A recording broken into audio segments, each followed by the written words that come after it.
जय हिंद दोस्तों। I hope आप लोग अच्छे होंगे और अपनी तैयारी बहुत अच्छे से कर रहे होंगे। आज मैं इस वीडियो में बात करूंगा यूपी पुलिस री एग्जाम से रिलेटेड कि हम लोगों का मॉक में अच्छा स्कोर कैसे आए। जब मॉक में अच्छा स्कोर आएगा तो आपका एग्जाम में भी अच्छा स्कोर आने की प्रबल संभावना रहेगी।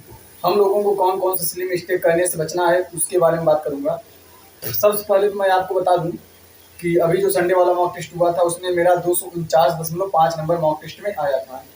और पहले जब मैं मॉक टेस्ट देता था तो उसमें मेरा 170, 190, 180 बस अप्रॉक्स में ऐसे ही रहता था। तो यहाँ तक जो सफ़र गया है कैसे गया, और मैं बात करूँगा कि हम लोगों को कौन कौन सी गलतियाँ जो नहीं करनी है।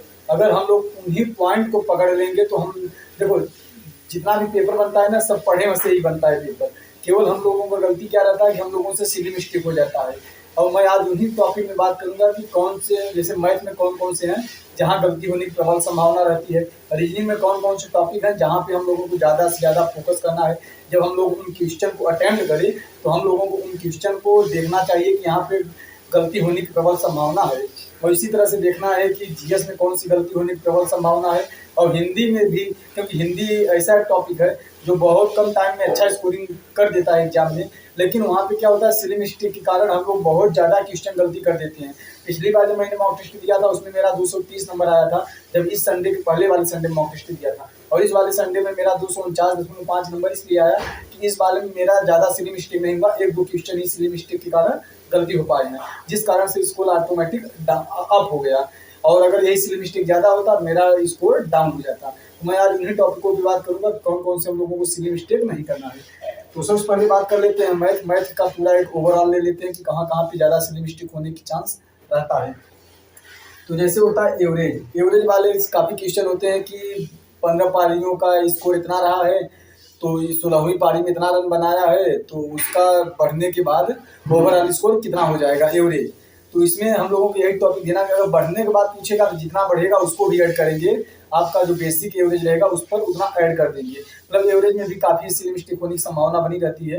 तो आप लोग देखेंगे किस टाइप का, और एवरेज में आप लोग 3-4 फार्मूला याद कर लीजिए, नहीं तो उस पर बहुत ज़्यादा टाइम चला जाता है। जैसे आपका पूछ लिया जाएगा 1 से 10 तक स्क्वायर, 1 से 10 तक वर्ग के एवरेज कितना होगा। जैसे इस बार संडे पूछा था कि 1 से लेकर के 13 तक घन क्यूब का एवरेज क्या होगा। तो उसमें जब फार्मूला आपको याद रहेगा तो आप ज़्यादा बेसिक से कर लेंगे। इसमें 4 ही 5 फार्मूला आपको एवरेज में लगेगा, आप लोग उसको देख लीजिएगा। एक आता है जैसे आपका 1 से लेकर के 100 तक का एवरेज कितना होगा, पहली संख्या प्लस अंतिम संख्या 5 डिवाइड 2 से कर देंगे तो उसका एवरेज आ जाता है।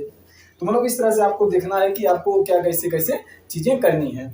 और अब बात करते हैं एलसीएम एंड एचसीएफ। कभी कभी क्या होता है कि एलसीएम एंड एचसीएफ अंग्रेजी में लिख करके हिंदी में लिखा रहता है लघुत्तम समापवर्तक, महत्तम समापवर्तक। हम लोग कंफ्यूज हो जाते हैं क्या एलसीएम को लघुत्तम समापवर्तक बोलते हैं और एचसीएफ को महत्तम समापवर्तक बोलते हैं। लेकिन हम लोग कंफ्यूज हो जाते हैं कि किसे लघुत्तम बोलते हैं और किसे महत्तम समापवर्तक बोलते हैं। तो अगर आपको ना समझ में आए तो आप लोग इसका क्या काम करिए कि आप लोग थोड़ा इंग्लिश वर्जन देख लिया करिए। जब आप लोग इसका इंग्लिश वाला ट्रांसलेट में देखेंगे तो आपको अच्छे से समझ में आ जाएगा कि एग्जैक्ट पूछा क्या है। हम और हिंदी में जब लिखा रहता है तो हम लोग समझ ही नहीं पाते। एलसीएम पूछा रहता है तो एचसीएफ निकाल देते हैं, एचसीएफ पूछा रहता है तो एलसीएम निकाल देते हैं, और दोनों आंसर में आपको मिल जाता है।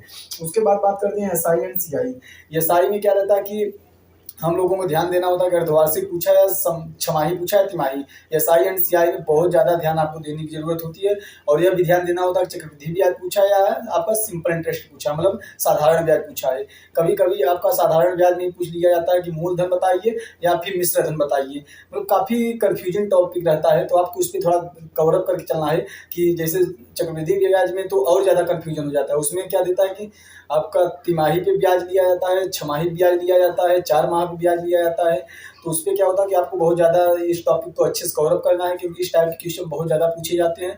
तो आपको इस पर अच्छे से पकड़ बना करके रखनी है। उसके बाद बात करते हैं बोट एंड, जो आपका नाव और धारा वाला आता है। तो इसमें क्या होता है हम लोगों को देखना होगा कि धारा की दिशा में बोला है कि धारा के विपरीत दिशा में बोला है। आप लोग अगर इसका हिंदी वाला कम समझ में आता है क्योंकि अनुकूल और प्रतिकूल, अनुकूल मतलब कि धारा की दिशा में, प्रतिकूल मतलब धारा की विपरीत दिशा में। तो आप लोग इसको थोड़ा इंग्लिश वर्जन जब देखेंगे मतलब कि अप डाउन मतलब धारा की दिशा में, और एक अप स्ट्रीम करके कुछ ऐसे मतलब होता है इंग्लिश वर्जन, आप लोग देख लीजिएगा थोड़ा समझ जाइएगा। मतलब ये काफ़ी कंफ्यूजन होता है कि धारा की दिशा में बोला है कि या धारा की विपरीत दिशा में बोला है। और अगले टॉपिक में बात करते हैं वर्क एंड टाइम। जैसे बोल दिया ए एक काम को 2 दिन में करता है, बी एक काम को 3 दिन में करता है। तो उसमें पूछ लिया जाता है कि ए और बी मिलके 2 दिन काम किए, उसके बाद अकेला सी जो अकेला बी रहेगा कितने दिनों में काम को पूरा कंप्लीट कर लेगा। कभी कभी केवल उसका शेष जो काम रहेगा उसको कितने दिनों में कंप्लीट पूछेगा, और कभी कभी क्या होता है कि पूछ लेगा ए 2 दिन में तो बी 3 दिन में। तो ए और बी 2 दिन तक काम किए, उसके बाद सी जो बी आपका रहेगा शेष कार्य को अकेला करता है, तो कुल टाइम कितना लगा, तो आपका जो 2 दिन पहले हुआ है ए और बी मिलके उसको भी ऐड करेंगे। इस टाइप की क्वेश्चन ज़्यादा कंफ्यूजन करते हैं, तो आपको थोड़ा उसको भी ध्यान करके चलना है। इसी तरह से आपका आता है पाइप एंड टंकी में। कभी कभी होता है ए भरने वाला होता है और बी भरने वाला, सी निकालने वाला होता है। जब भरने और निकालने वाला आता है आपका पाइप एंड टंकी में, इसमें ज़्यादा कंफ्यूजन होता है। निकालने वाला हमेशा माइनस निगेटिव हो जाएगा और भरने वाला हमेशा पॉजिटिव हो जाएगा। तो इस पर भी ध्यान देकर आपको चलना चाहिए कि भरने वाला बोला है कि निकालने वाला पूछा है। उसके बाद बात करते हैं रेल वाले जो क्वेश्चन होते हैं, ट्रेन वाले। उसमें भी क्या होता है कि 2 ट्रेन एक ही दिशा में चल रही हैं या 2 ट्रेन विपरीत दिशा में चल रही हैं। जब एक ही दिशा में जाती हैं तो उसका जो आपका स्पीड रहेगा वो घट जाएगा, और जब विपरीत दिशा में चलेंगे उसका स्पीड ऐड हो जाएगा। तो आपको इस टाइप के भी क्वेश्चन को ज़्यादा से ज़्यादा ध्यान देकर चलना चाहिए।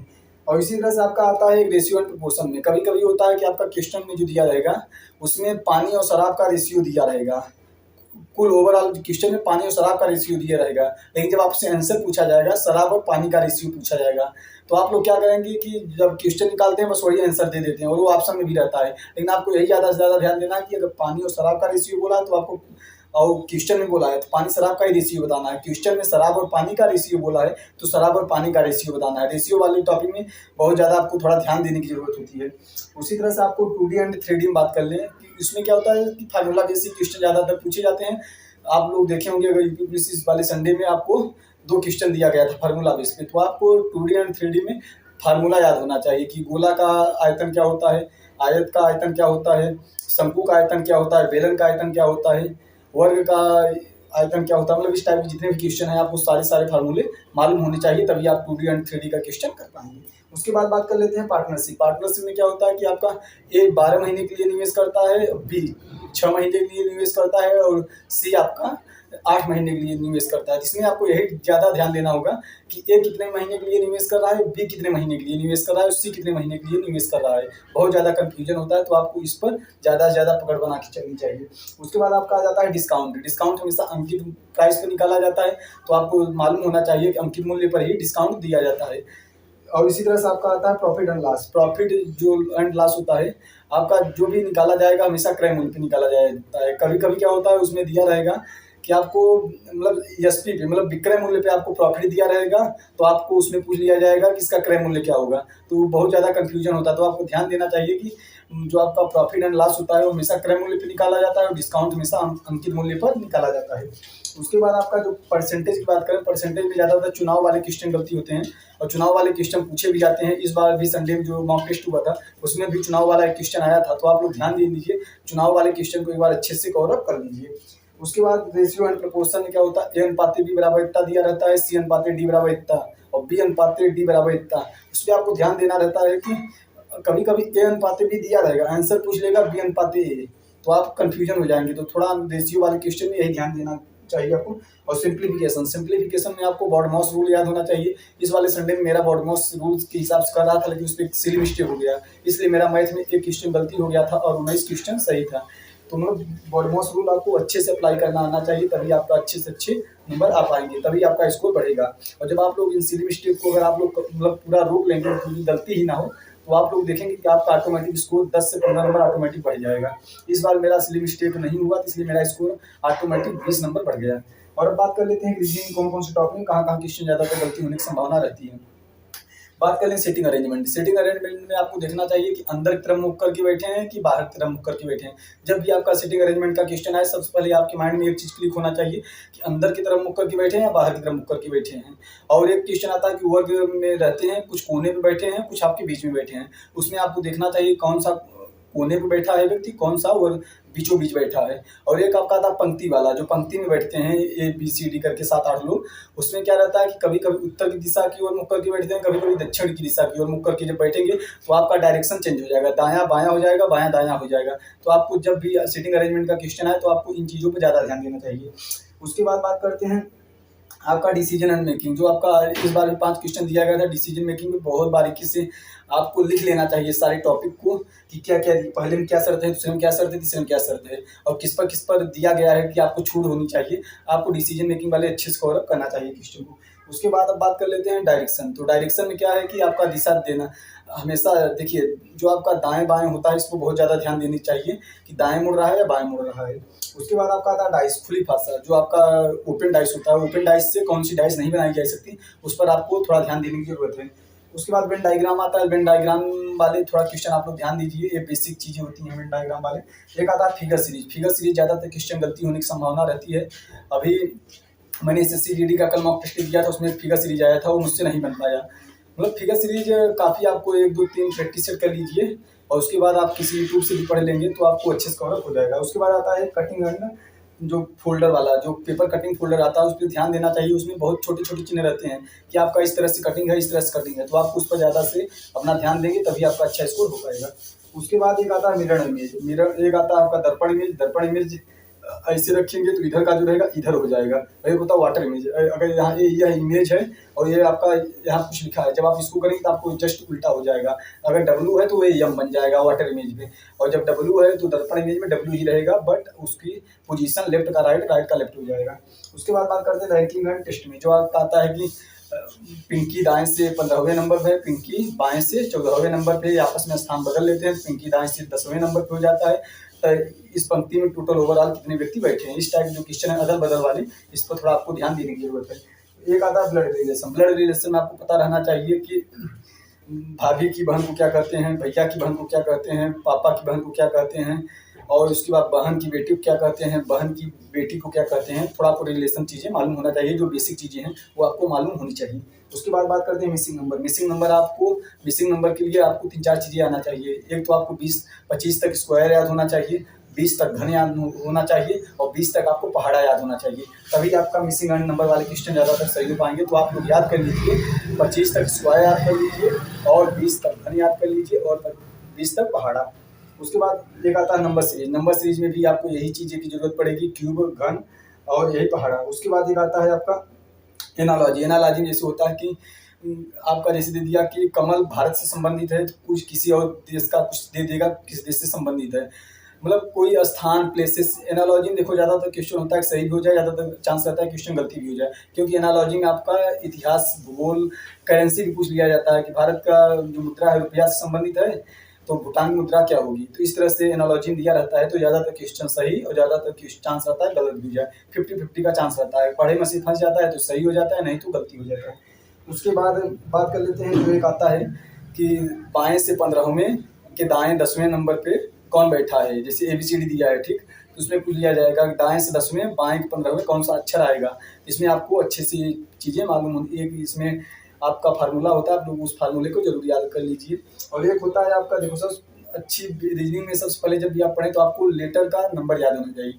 ए का पोजीशन 1, बी का पोजीशन 2, सी का पोजीशन 3, डी का पोजीशन 4, 20 और टी का पोजीशन 20, और आपका ओ का पोजीशन 15, इसी तरह यू का पोजीशन 21, एक्स का पोजीशन 24, इस तरह से एम का पोजीशन 13, एल का पोजीशन 12। इस तरह से आपको हर लेटर का कोड याद होना चाहिए, पोजीशन याद होना चाहिए। उसके बाद अब बात कर लेते हैं हिंदी। हिंदी में आपको कौन कौन सी चीज़ें ध्यान देने की जरूरत है।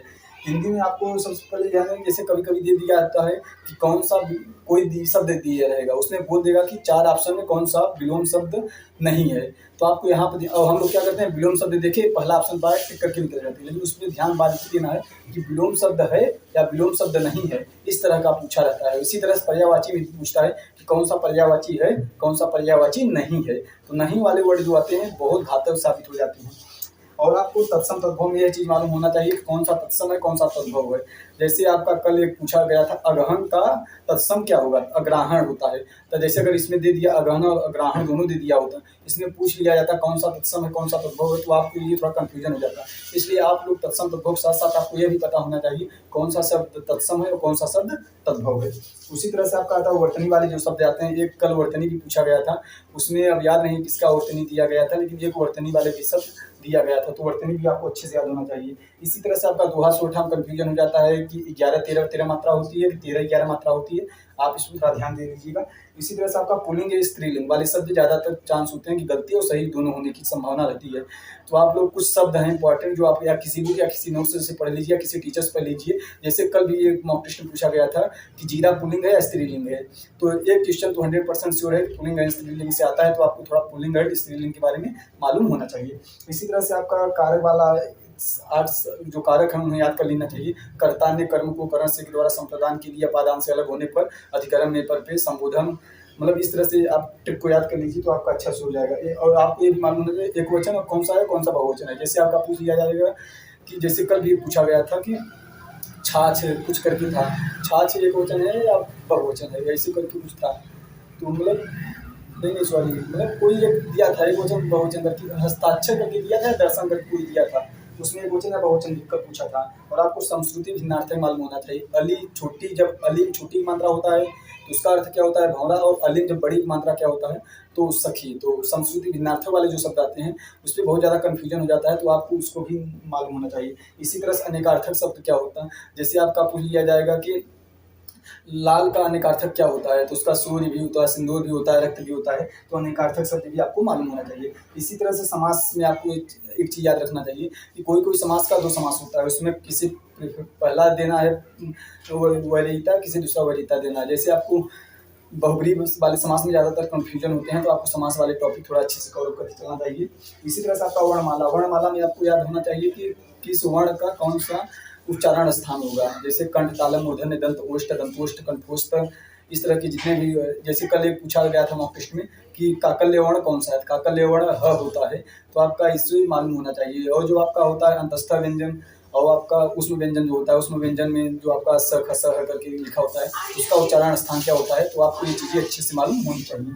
और अब बात कर लेते हैं जीएस। तो जीएस में सबसे ज़्यादा आपको ध्यान देना चाहिए कि किस, जैसे जीएस में पूछ लिया जाएगा कौन सा युद्ध कब लड़ा गया, तो ज़्यादातर आपको युद्ध भी पूछे जाते हैं, तो आपको उसका सन अच्छे से मालूम होना चाहिए। और कौन सी नदी कहाँ से उद्गम होती है, ज़्यादातर कन्फ्यूजन पॉइंटिंग होता है। और कौन सा झरना किस नदी पर स्थित है, कौन सा बांध किस नदी पर स्थित है, और भारत का पोजीशन कहाँ पे है। जैसे कल पूछा था भूमध्य रेखा के उत्तर में भारत की पोजीशन है। तो आपको ज़्यादातर मतलब ये आपको जो जीएस में पढ़ना है, ज़्यादातर आपको बेसिक चीज़ें ही कवर अप करनी चाहिए, ज़्यादा बहुत आप लोग हाई फाई ना पढ़ें। और यूपी जीके आप लोग बेसिक पढ़ लीजिए कि, और यूपी जीके अगर आप लोग बेसिक पढ़ लेंगे तो फिर भी आपका 2-4 क्वेश्चन फंस ही जाएगा। आप लोग इन सारे अगर टॉपिक को अपनाते हैं तो आप लोग यकीन मानिएगा आपका स्कोर 100%, मैं श्योर के साथ कहता हूँ कि 220 प्लस आपका स्कोर अच्छे से हो ही जाएगा। तो अगर आपको यह वीडियो कैसा लगा है आप लोग कमेंट करके जरूर बताइएगा। Thanks for watching.